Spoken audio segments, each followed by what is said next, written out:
Oke, saya mulai ya. Assalamualaikum warahmatullahi wabarakatuh. Selamat malam semuanya. Selamat malam, Pak. Ya, jadi ini sebenarnya pertemuan terakhir pada mata kuliah praktikum hidrolika yang harusnya kita ketemu beberapa hari yang lalu. Cuman karena ada kendala, sehingga saya baru bisa mengalokasikan waktu pada kesempatan malam ini kayak gitu.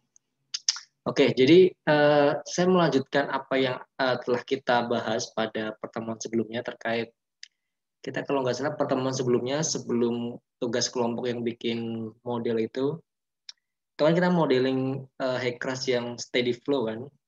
Nah sebenarnya ada dua macam aliran, steady sama unsteady. Cuman mungkin itu bisa kita bahas lagi di lain kesempatan.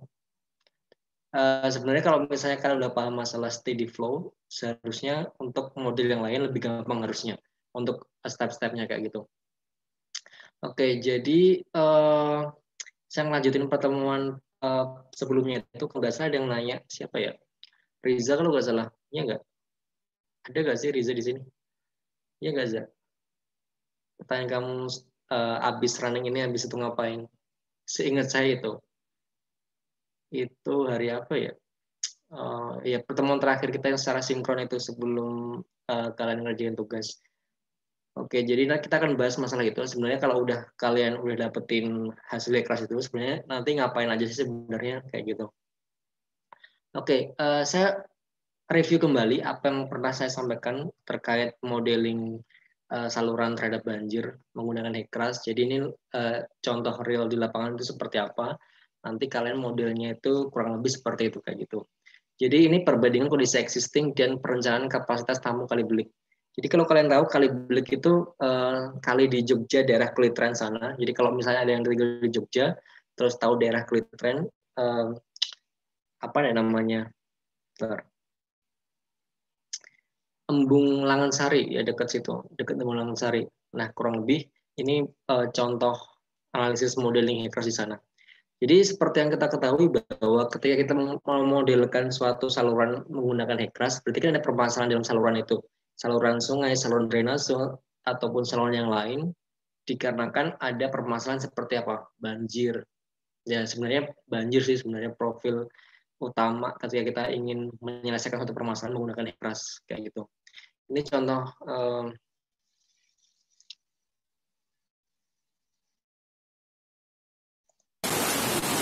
jadi ini sebenarnya sungainya di tengah-tengah sini loh, sungainya itu. Jadi kemungkinan uh, kayaknya itu dulu Kali Belik itu kan luas gitu kan. Jadi desain sungai secara alami itu bisa menampung volume banjir yang ada di daerah tersebut.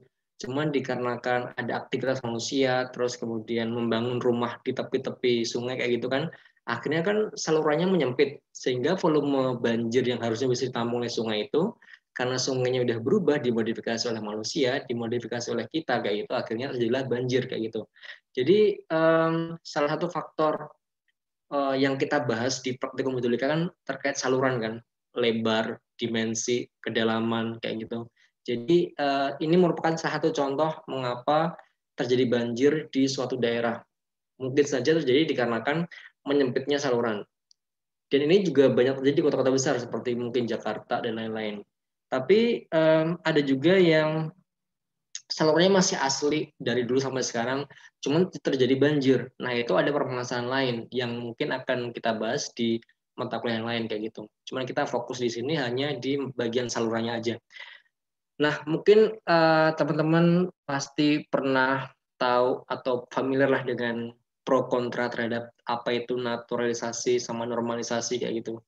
Masing tahu nggak ya terkait isu itu yang dulu sempat trending di medsos. Jakarta itu perlu dinormalisasi atau naturalisasi sebenarnya. Kurang lebih kan seperti itu.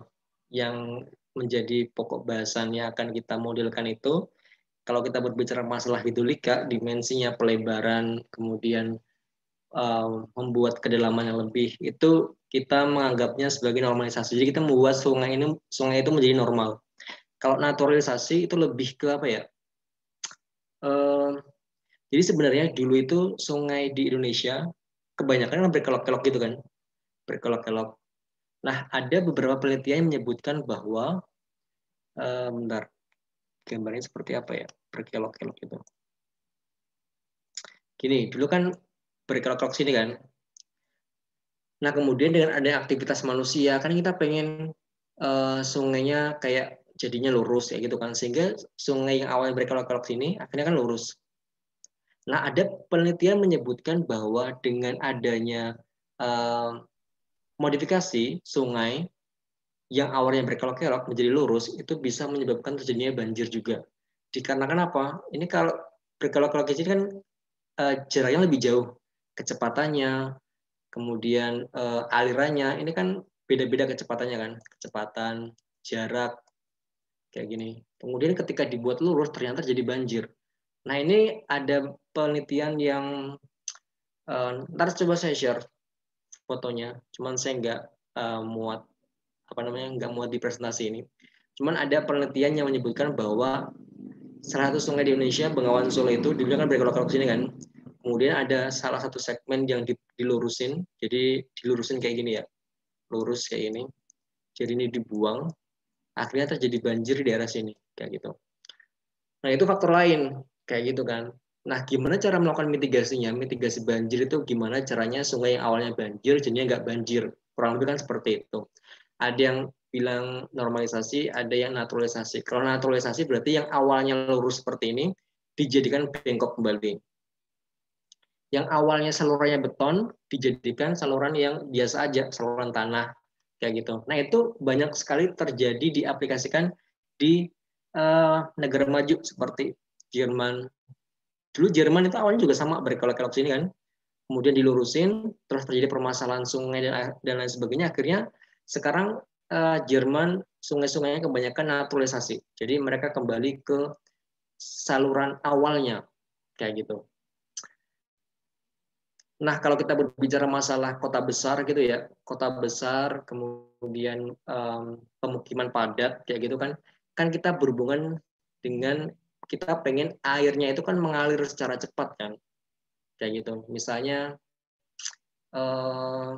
Jakarta, beberapa daerah kan kita perlu mengalirkan air secara cepat, sehingga kita perlu apakah normalisasi ataukah naturalisasi. Kalau kita berbicara naturalisasi, berarti kan nanti salurannya menjadi saluran tanah, kemudian ada mungkin vegetasi di salurannya kayak gitu kan, sehingga kecepatannya kan beda. Kalau misalnya normalisasi itu kan biasanya salurannya beton, biasanya itu bisa membuat salurnya lebih cepat. Jadi airnya mengalir lebih cepat kalau pakai beton kayak gitu. Jadi ya ini masih pro kontra sebenarnya, apakah idealnya itu pakai normalisasi atau naturalisasi karena tiap case sungai saluran itu beda-beda. Jadi mungkin di daerah Jakarta lokasi A itu beda sama lokasi B beda sama lokasi C. Sehingga perlu adanya penelitian atau investigasi lebih lanjut di lokasi masing-masing kayak gitu. Kurang lebih seperti itu. Jadi kalau kita berbicara naturalisasi berarti kita kembali ke alam. Jadi kembali ke saluran yang sebenarnya kayak awalnya gitu loh, sebelum dimodifikasi sama manusia gitu. Kalau normalisasi berarti kita modifikasinya salurannya, hidrolikanya, entah itu diperdalam lebarnya, diperdalam kedalamannya, atau diperpanjang lebarnya kayak gitu kan, itu normalisasi. Jadi lebih agar membuat sungainya kembali kayak normal gitu dari banjir. Nah, ini kita bahasnya di case kita di Kalibelik. Nah, ini kalau kalian lihat itu salurannya cuma segini loh. Salurannya kecil banget ini sebenarnya. Dan diprediksi bahwa karena volume banjirnya segini, harusnya salurannya lebih besar kan sampai sana misalnya. Karena banjir ini hanya terjadi kayak cuman 1 jam, 2 jam, 3 jam, habis itu kan mengalir kan sampai hilir, terus udah nggak banjir lagi sebenarnya. Nah, sebenarnya saluran sungai alami di Indonesia itu kan kebanyakan kayak terdesain secara alamiah itu bisa menampung debit banjir yang ada di daerah tersebut. Cuman dikarenakan tadi yang saya katakan bahwa modifikasi oleh manusia dibuat bangunan kayak gini mepet sungai, mepet saluran ini loh. Pasti banyak sekali nggak hanya di Jogja ya, mungkin di daerah-daerah kalian mungkin juga seperti itu. Tapi mungkin nggak separah sama kota-kota besar seperti Jakarta, Bandung mungkin. dan lain-lain. Kurang lebih seperti itu. Jadi ini kondisi realnya. Jadi kalau kita melakukan investigasi banjir, berarti kan kemarin kayak modeling kalian masing-masing kelompok itu kan kalian perlu data hidrolikanya ini. Jadi gimana bentuk salurannya. Habis itu berapa debit banjir yang terjadi di sini. Debit banjir ini berarti yang Q ini kan. Nah sebenarnya Q ini kalian dapatin nanti setelah kalian dapat mata kuliah hidrologi. Jadi kalian akan mendapatkan gimana cara ngitung Q di suatu daerah. Berapa Q banjir di Jakarta, Bandung, Surabaya itu beda-beda. Kayak gitu. Nah, kemudian di modeling, itu kira-kira gimana mitigasi banjir di daerah tersebut dengan menggunakan model HECRAS. Kayak gitu. Oke, jadi ini udah kita bahas dulu di awal, debit banjir itu nanti di mata kuliah hidrologi, kalian akan belajar masalah metode rasional, kalian sudah lain-lain. Intinya, kalian di hidrologi akan dapat Q-nya. Kalau Q saluran kan udah kemarin kan di hidrolika, Q saluran pakai rumus Manning dan lain sebagainya, kayak gitu kan. Kalau misalnya Q salurannya itu lebih kecil daripada Q banjir, berarti terjadi banjir. Kalau Q salurannya lebih besar daripada Q banjir, berarti nggak akan banjir. Jadi kalau kita pengen nggak banjir, berarti kan logisnya adalah idealnya kita perlu memperbesar Q saluran. Ini kan, agar lebih besar daripada Q banjirnya. Itu seberapa.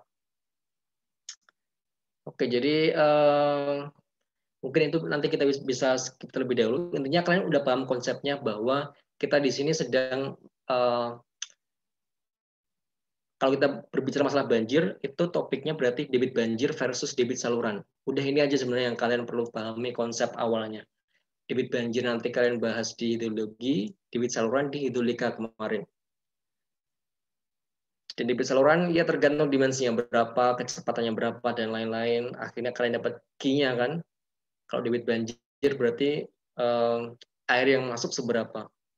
Jadi kalau kita berbicara masalah hidrolika, itu kan kita salurnya ini kan, kita bisa estimasi debit kapasitas salurannya berapa. Jadi kita cuma butuh ini dimensinya dan kira-kira kecepatan yang akan masuk ke sini.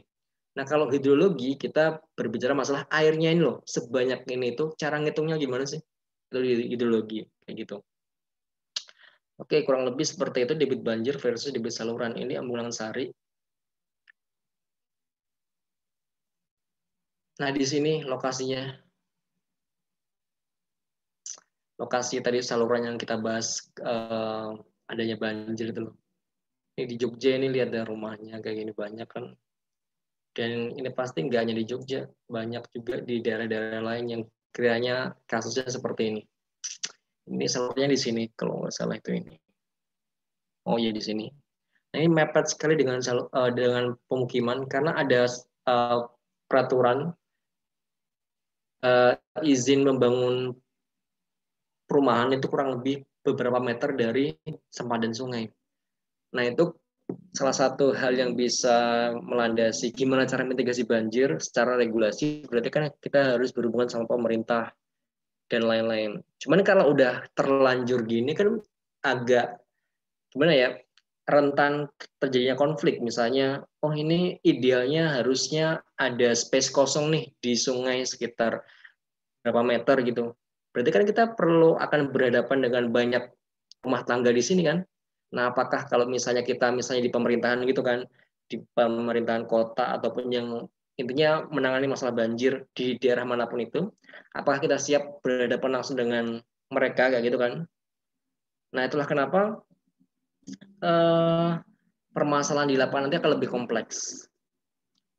Karena kita tidak hanya berhadapan dengan engineering, kita tidak berhadapan dengan kayak saintek gitu kan. Karena kita juga berhadapan dengan manusianya ini semua.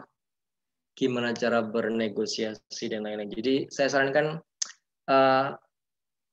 berorganisasi itu salah satu hal yang mungkin bisa membuat apa ya istilahnya.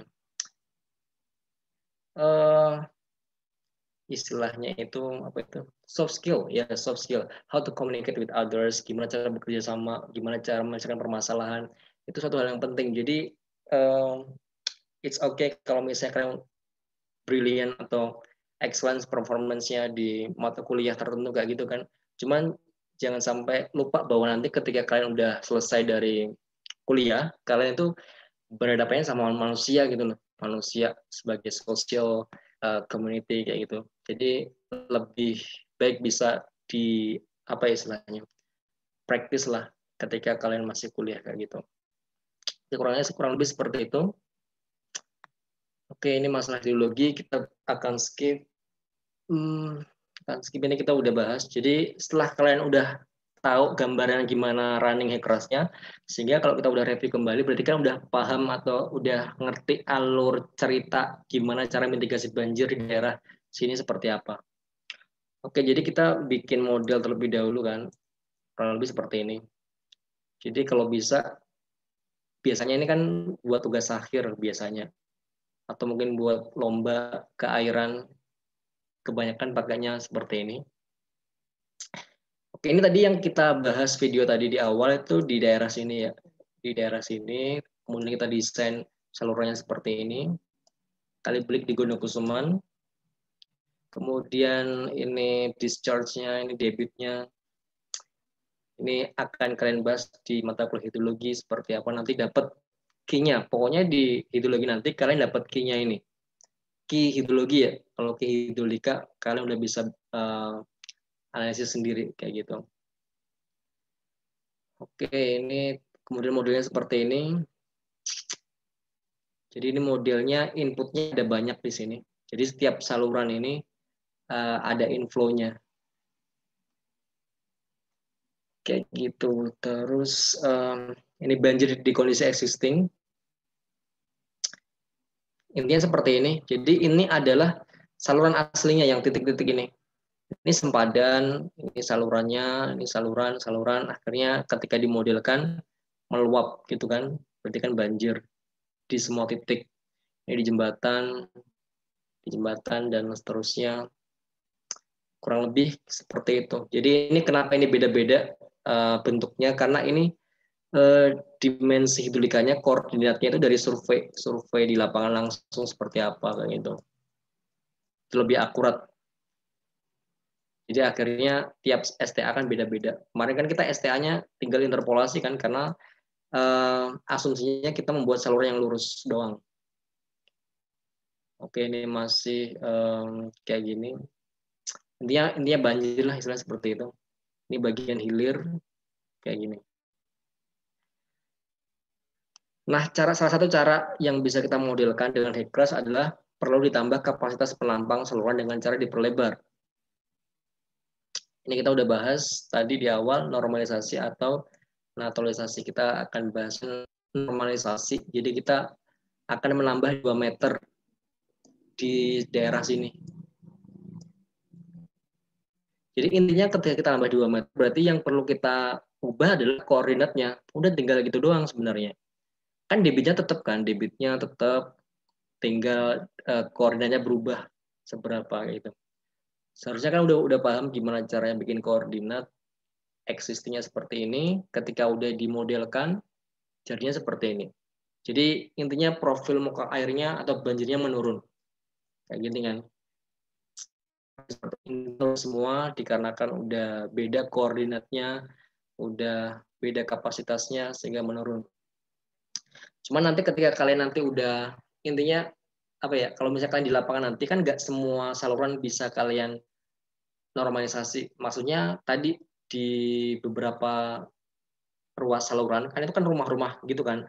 Ada beberapa warga yang mungkin setuju rumahnya digusur dengan ganti biaya dan lain sebagainya. Ada juga yang biasanya kekeh nggak mau pindah dan lain sebagainya. Kan itu kalian juga perlu analisis juga bahwa di segmen tersebut ada beberapa warga yang nggak mau pindah sehingga bentuk koordinatnya kan beda.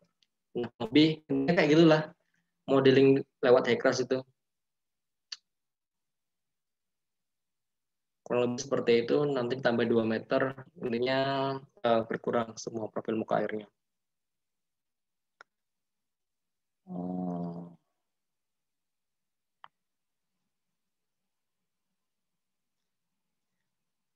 Nah, manfaat simulasi tadi, manfaat kalian gunain hackers itu, kalian tidak perlu melakukannya terlebih dahulu.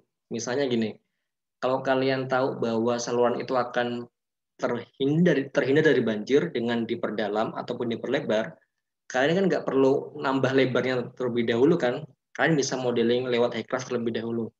Sehingga kalau misalnya ternyata asumsi kalian salah, kalian bisa mungkin nambah kedalaman, nambah lebar sungainya seharusnya berapa gitu kan. Kemudian lebih murah, ya namanya simulasi kan pakai komputer gitu kan, pakai laptop kalian nggak ada biaya kayak gitu. Dan kita bisa tahu metode yang paling tepat, kira-kira segmen ini, oh nambahnya di sini cuma 2 meter, di sana 4 meter, oh di sana ada ini warga yang nggak mau pindah, berarti nggak perlu diubah apa-apa kayak gitu. Jadi kurang lebih simulasi keras fungsinya kayak gitu. Gimana caranya kita kayak ya rekayasa gitulah, rekayasa engineering, metode yang paling tepat digunakan ketika kita melakukan mitigasi suatu permasalahan banjir kayak gitu. Dan sebenarnya Hekras itu tadi basicnya adalah hidrolika. Jadi kalau kalian membedah software Hekras itu semuanya persamaan hidrolika yang aliran saluran terbuka kayak gitu.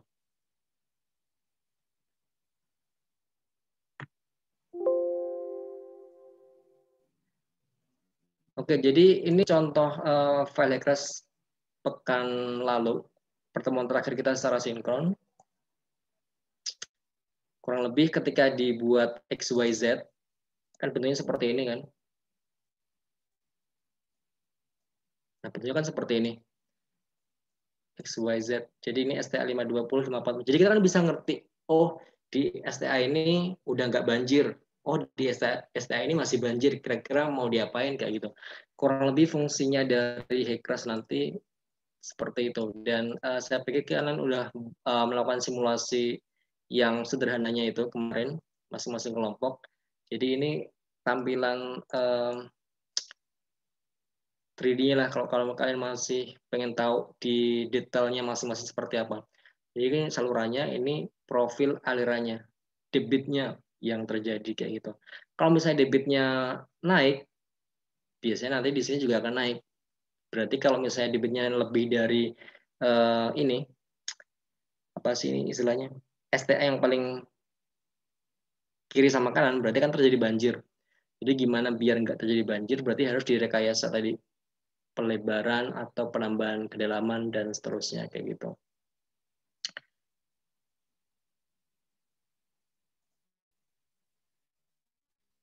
Oke, jadi untuk fitur view ini kita bisa dapat banyak result yang kalian pengen, apakah itu perspektif X, Y, Z kayak 3 dimensi kayak gitu, atau cross sectionnya per STA, kalian bisa cek. Saya juga yakin bahwa kalian udah nyobain ini semua, rating curves, water surface profiles, profile summary table. Jadi kita bisa tahu kita totalnya berapa di sini. Ini kan 4.000 per second. Elevasinya berapa, di STA berapa, ini lebih detail di sini.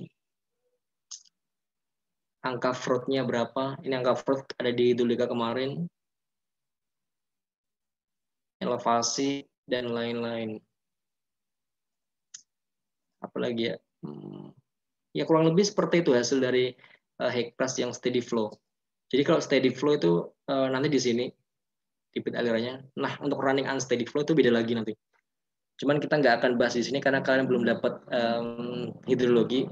Karena kalau kita berbicara masalah unsteady flow, itu berarti kita berbicara masalah air yang dinamis. Jadi misalnya pagi ini nggak hujan, tiba-tiba siangnya hujan, sorenya reda lagi, malamnya hujan lagi. Nah kurang lebih seperti itu. Kita pengen modelin sungai dengan kondisi hujan yang dinamis, unsteady kayak gitu. Oke, kurang lebih seperti itu. Mungkin ada pertanyaan terkait modeling Hekras dari penjelasan kita terakhir secara sinkron beberapa pekan lalu sama hari ini, malam ini, sama proyek yang tugas kelompok itu. Ada pertanyaan nggak?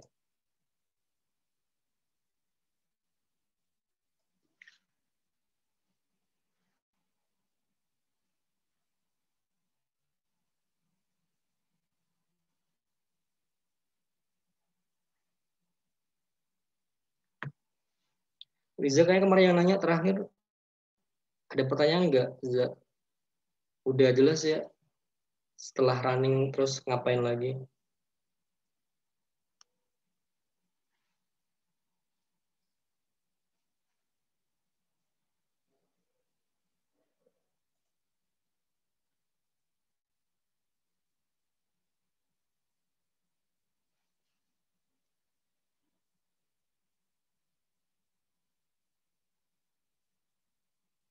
Oke, dari yang lain ada pertanyaan mungkin?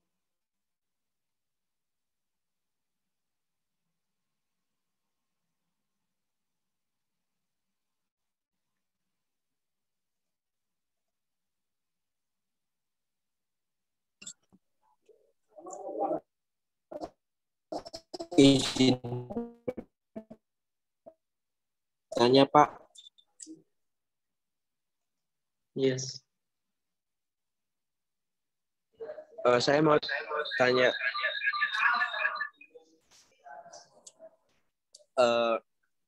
apa ada hubungannya ya Pak antara banjir sama penurunan tanah ya Pak? Kayak yang terjadi di Jakarta kan sering kita lihat bahwa banjir terjadi gitu kan Pak. Nah, itu apakah ada nanti itu efeknya ke penurunan tanah di sana Pak? Kan kita tahu kalau Jakarta kan semakin tahun kan semakin mengalami penurunan tanah. Juga andil dari kejadian banjir gitu Pak. Terima kasih Pak. Oke.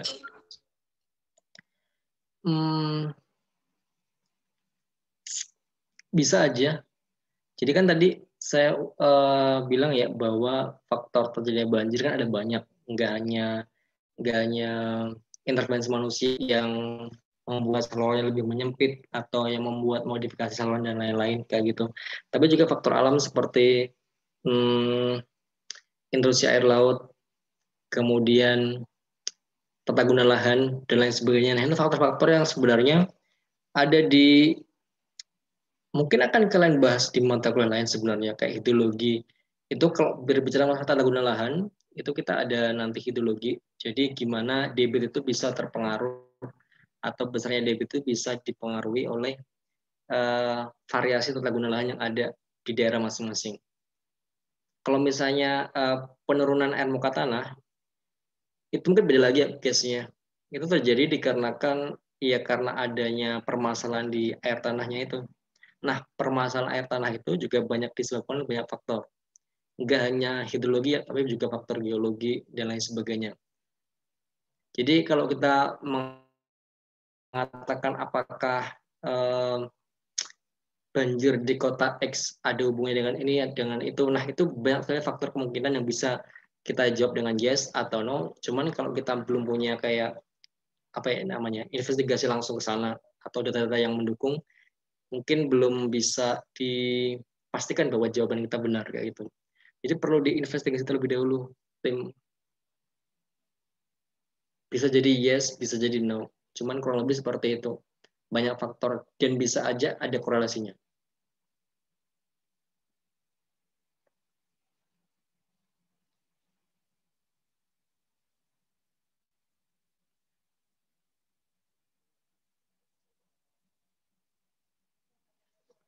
Ada feedback nggak, tim?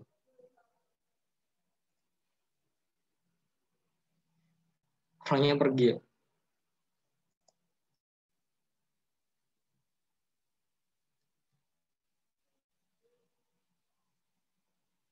Oke, yang lain ada pertanyaan? Izin bertanya, Pak. Yes. Untuk simulasi Hekras, ketika terjadi banjir itu penambahan pelebaran sungai atau kedalamannya itu kita mengasumsikan sendiri apa berdasarkan faktor-faktor tertentu juga, Pak? Ya kalau idealnya itu sebenarnya kita perlu analisis dulu terlebih dahulu. Jadi misalnya ini kan kalau kalian bikin kayak soal gitu loh, misalnya diketahui debitnya itu debit banjir itu kan kira-kira seberapa. terus diketahui data-data yang lain, kan kalian udah bisa ngitung dimensinya berapa.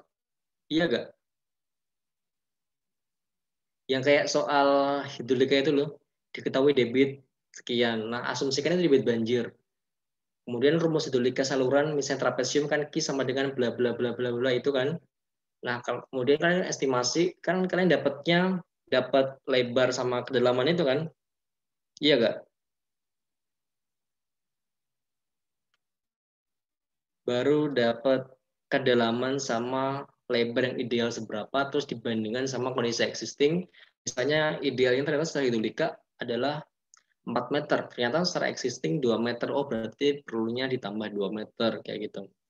Cuma yang tadi itu, nggak hanya faktor hidrolika aja, tapi juga tadi faktor-faktor sosial dan lain sebagainya. Cuman itu kan secara teknis di lapangan seperti itu. Cuma nanti untuk yang kita bahas di sini, mungkin kita lebih ke engineering-nya aja, gimana cara idealnya, logisnya seperti apa dengan cara rumus hidrolika tadi.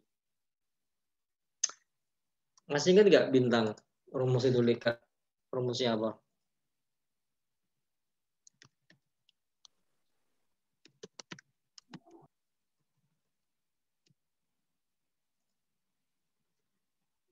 Sama dengan apa? Kan tuh sebenarnya ada banyak kan caranya. Pakai Newton method dan lain sebagainya itu loh. Cuman yang apa namanya? Secara general rumus hidrolika untuk cari debit kan Q sama dengan A dikali V. Ya kan? Kalau misalnya Q-nya debit banjir, kemudian kita dapat V kecepatannya berapa, kan kita dapat A-nya kan? A-nya berapa ini? Kalau misalnya udah diketahui kedalamannya misalnya salurannya segi 4, berarti kan A sama dengan B dikali H, lebar dikali kedalaman. Kalau kedalamannya kita tahu, misalnya 2 meter, kan kita udah tahu kan B-nya berapa seharusnya lebar sungainya. Kurang lebih seperti itu. Itu secara hidrolikanya. Oke. Paham, Pak. Makasih, Pak. Yes. Ada lagi pertanyaan?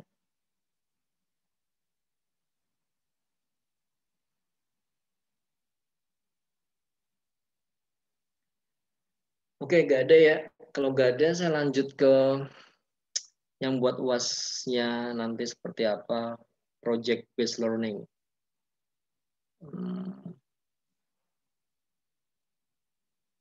Jadi kurang lebih nanti untuk ujian akhir semester yang dari saya, praktikum hidrolika, kurang lebih akan bahasnya seperti ini tadi alurnya. Cuman kan nggak secara detail nyari debit secara hidrologinya seperti apa. Gitu. Bentar, saya coba share ya. Oke, kita masuk ke project based learning. Ini secara berkelompok, cuman kelompoknya saya batasi kayak 2 atau 3 orang gitu sebenarnya. Nah, coba saya estimasi kembali berapa orang per kelompok untuk project based learning nanti di project akhir praktikum hidrolika.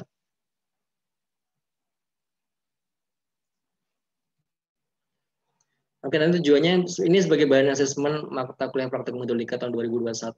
Kemudian mahasiswa mampu memahami fenomena di lapangan dan melakukan skenario penyelesaian permasalahan yang ada. Berarti permasalahannya kan banjir seperti itu. Output yang dihasilkan bisa dijadikan proyek untuk lomba dengan topik keairan atau mungkin PKM dan lain sebagainya. Intinya bisa ke arah sana. Jadi kalau misalnya kalian punya plan untuk ngikutin beberapa lomba di bidang keairan, mungkin ini salah satu bisa menjadi konsep buat menuju ke sana kayak gitu. Topik proyeknya kita mitigasi bencana banjir, flood disaster mitigation, simulasikan banjir pada suatu daerah tertentu yang telah ditentukan atau memilih sendiri. Kemudian skenariokan strategi mitigasi banjir pada daerah tersebut menggunakan normalisasi atau rekayasa hidrolika saluran. Jadi kurang lebih kayak tadi kita di study case kali blik ya, seperti itu. Kemudian outputnya nanti ada laporan, presentasi sama model seperti apa. Oke, jadi nanti kurang lebih seperti ini. Jadi nanti setelah saya udah finalisasi kelompoknya seperti apa, nanti masing-masing kelompok ini aja.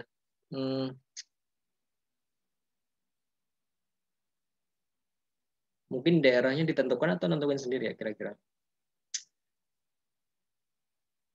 Kurang lebih seperti ini. Jadi misalnya saya adalah mahasiswa, kita simulasi kayak simulasi pengerjaan gini. Jadi misalnya saya sama teman gitu kan, kelompok 1 dapat lokasi di daerah mana kira-kira ya? Bojonegoro. Berarti tugas dari kelompok 1 adalah melakukan simulasi banjir di Bojonegoro seperti apa, menggunakan Hekras tadi kan, Hekras. Jadi kan kita perlu data apa tadi? Data debit sama data bentuk saluran, hidrolika saluran. Nah, nanti untuk datanya kalian ambil aja di beberapa data sekunder di jurnal ilmiah. Nanti tinggal di running ulang aja kayak gitu. Misalnya seperti ini. Daerah Bojonegoro. Oke, saya udah. Analisis banjir Bojonegoro.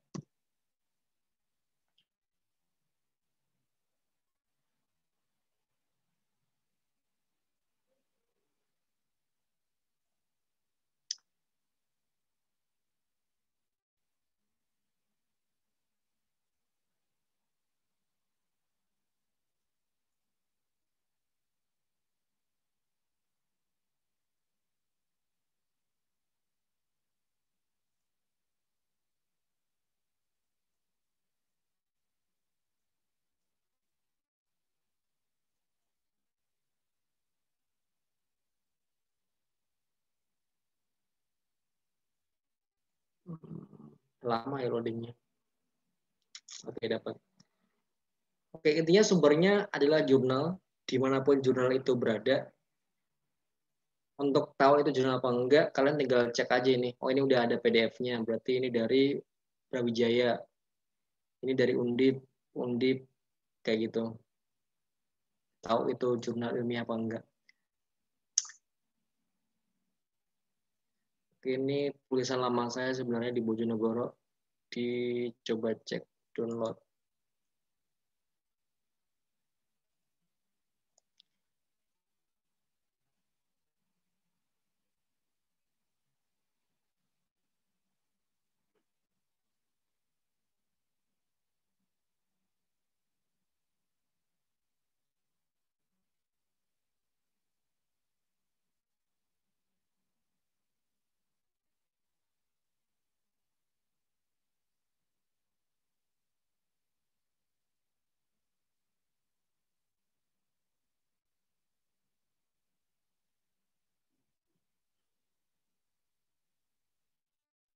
Oke, misalnya seperti ini kita udah dapat analisis banjir di Bojonegoro kurang lebih seperti ini. Tadi kita butuhnya data, data debit sama data hidrolika saluran. Udah dari sini aja. Jadi udah dianalisis di sini, data debitnya langsung dipakai adalah berapa ini debit?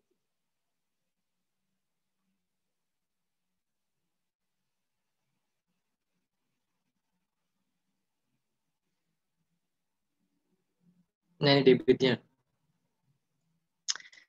Debitnya di sini ada 3750, 4242, 4969, 5579, 6297.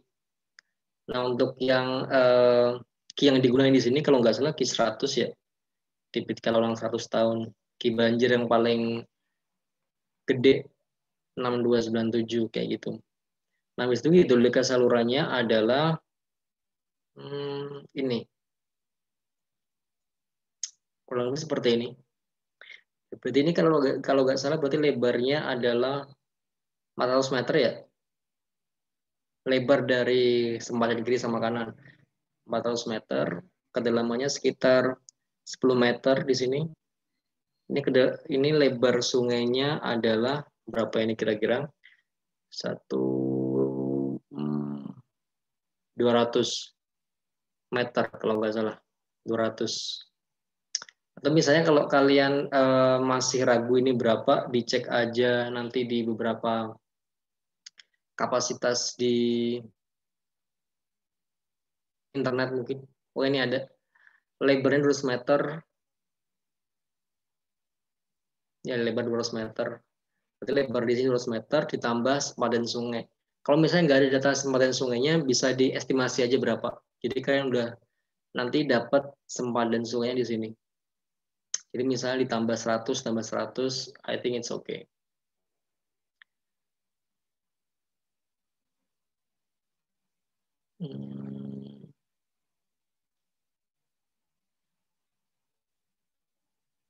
Nah, tadi ya sesuai dengan tadi pertanyaan dari Bintang tadi, kan kita udah dapat nih misalnya hidrolika saluran kita dapat lebar, kemudian kedalaman, kecepatan. Akhirnya setelah dihitung secara hidrolika, debit tampungan sungainya itu adalah maksimum 3605. Iya kan? 3605 meter ribu per second. Padahal debit banjir hidrologinya adalah 3750, 422 sampai 6297. Jadi dari sini aja udah ketahuan bahwa akan terjadi banjir di saluran tersebut. Maksudnya salurannya nggak bisa nampung debit banjir yang ada. Karena debit kapasitas maksimum sungainya setelah dihitung secara hidrolika itu 3605. Sedangkan debit banjirnya adalah ya 3750 sampai 6297. Berarti nggak akan muat. Jadi harus di normalisasi kayak gitu. Jadi ini banjir, dan seterusnya kayak gitu. Kurang lebih seperti itu untuk menganalisisnya. Ada contoh lain nggak ya?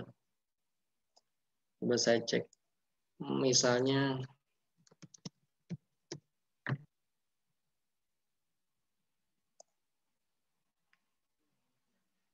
saya coba cek beberapa artikel tentang banjir lagi.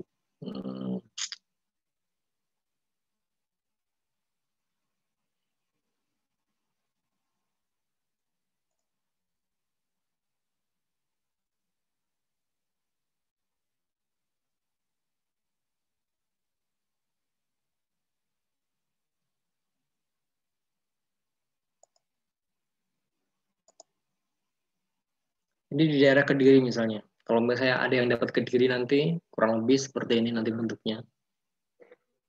Kita cuma nyari data debit sama hidrolika salurannya berapa yang akan kita modelkan.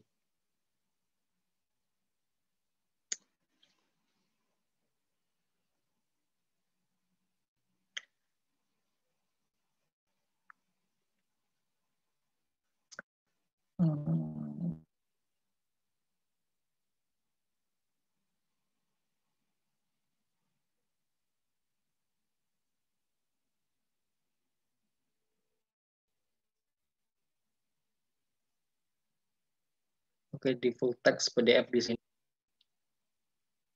Kemudian download this PDF file, open.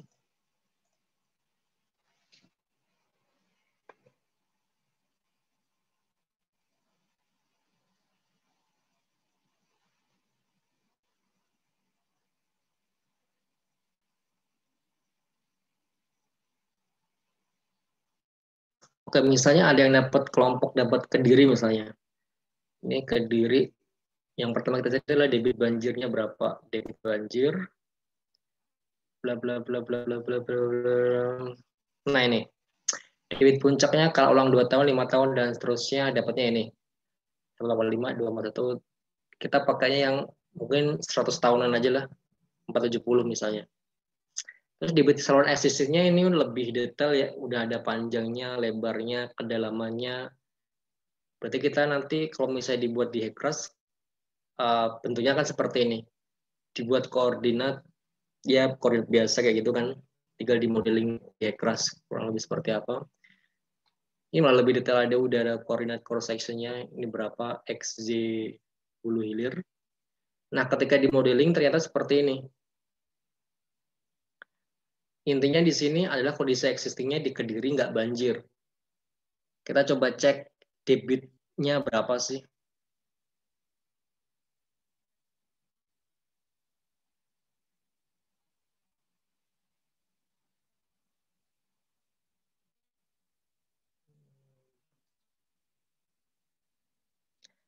Debit existing-nya adalah, bentar.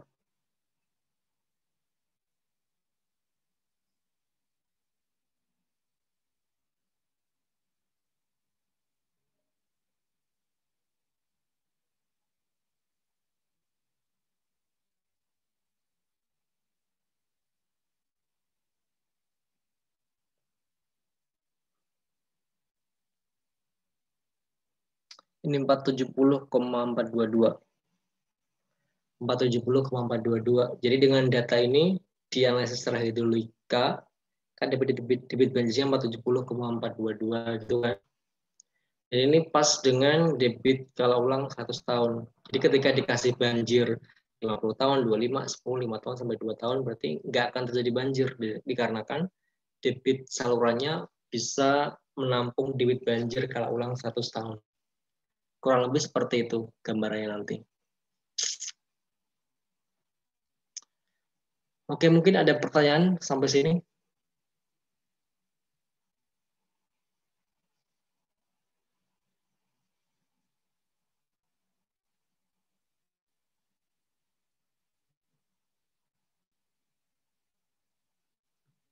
Jadi intinya yang di Kediri ini kesimpulannya adalah tidak perlu diadakan normalisasi dikarenakan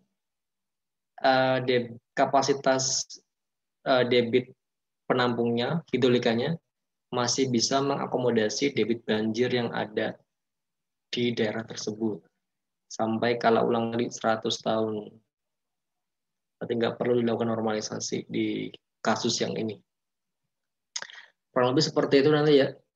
Jadi nyari sumber yang ada debitnya dan ada gambar hidrolikanya.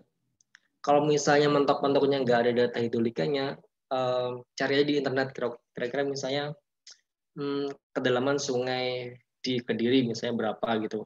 Ntar gambarnya diestimasi aja. Kayak biasa aja dibikin koordinat akhirnya jadi kira-kira yang merepresentasi kondisi kurang lebih sama dengan kondisi di lapangan seperti itu.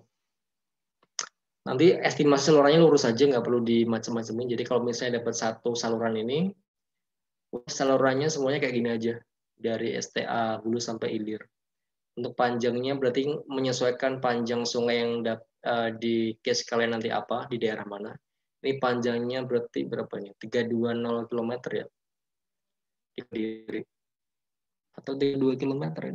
320 km kalau nggak salah.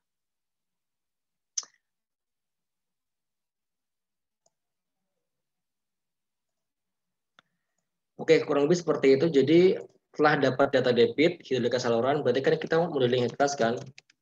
Modeling head class kayak biasalah di running. Dapat kan? Dapat. Habis itu melakukan normalisasi. Jadi mitigasi banjirnya adalah normalisasi. Berarti kalian perlu melakukan analisis hidrolika. Nanti kira-kira idealnya kedalamannya berapa, kemudian lebarnya berapa, kemudian diterapkan di situ di saluran yang menjadi case kalian untuk menjadi skenario mitigasi banjir normalisasi. Normalisasi udah dibandingkan aja, dibandingkan. Kira-kira seperti apa? Ya gitu. Tadi kan ini debitnya ada banyak ya. Nanti dimodeling aja semuanya. Dimodeling semua di Hekras. Jadi ini tadi ada 1, 2, 3, 4, 5, 6, 7, 8. 8 debit kan. Berarti kan perlu ada 8 input. Masih ke caranya ya. Edit, steady flow data. Berarti di sini yang awalnya 2 diganti 8. Berarti ini tinggal input ada 8 debit banjir yang perlu kalian input di PF 1, 2, 3, 4, 5, 6, 8. kurang lebih seperti itu. Tapi kalau misalnya ada data debitnya cuma 4, berarti ya udah 4 aja, 4 kayak gini. 1, 2, 3, 4 dan seterusnya. Kalau adanya cuma 2 ya udah 2 gini aja.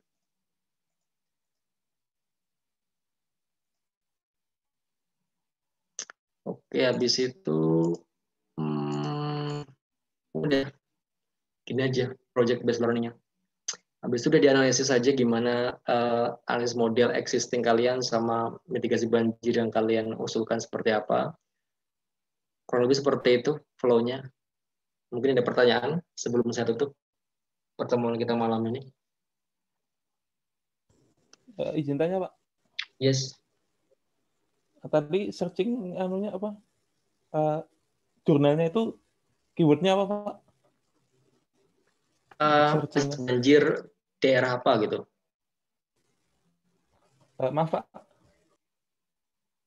Apa tadi? Nggak dengar. Analisis banjir daerah bla bla bla bla gitu. Oh, siapa? Bisa analisis banjir Jakarta gini kan. Ini kan ada banyak mungkin yang lebih banyak datanya mungkin yang kalau misalnya kalian downloadnya yang kayak bagian PDF ini loh, PDF analisis banjir daerah Bengawan Solo misalnya. Ini juga ada PDF. Jadi cari yang diterbitkan oleh jurnal akademis dari universitas tertentu aja, lebih reliable. Banjir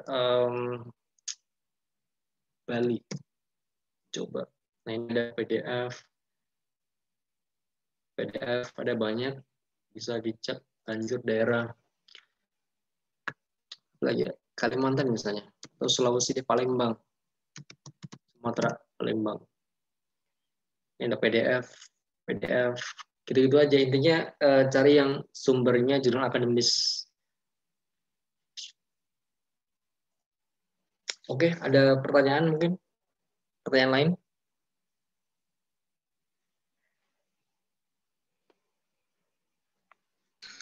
Mohon izin bertanya, Pak. Ya. Jadi itu nanti untuk kerjaannya itu pertama kita cari data, terus disimulasikan, dan apabila ngeluap dan terjadi banjir, terus kita buat rencana mitigasinya gitu, Pak ya?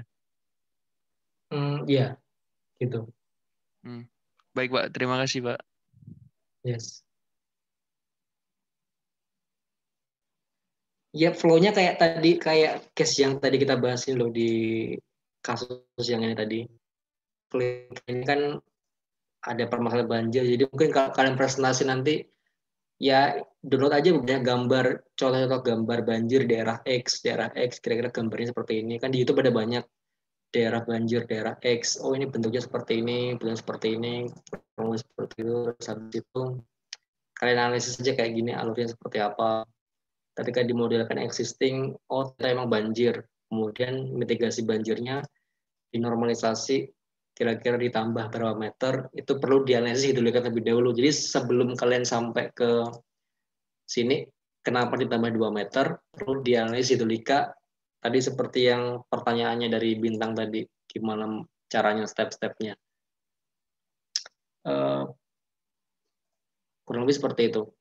Habis itu disimulasikan setelah dilakukan mitigasi, ini seperti apa, terus dibandingkan kira-kira profil airnya turun seberapa, atau banjirnya berkurang seberapa, kayak gitu. Kurang lebih seperti itu. Gitu, Alfian.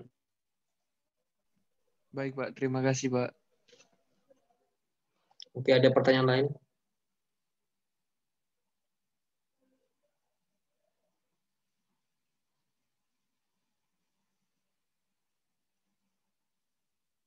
Oke, saya pikir nggak ada ya. Saya pikir kayaknya cukup jelas alur metodenya.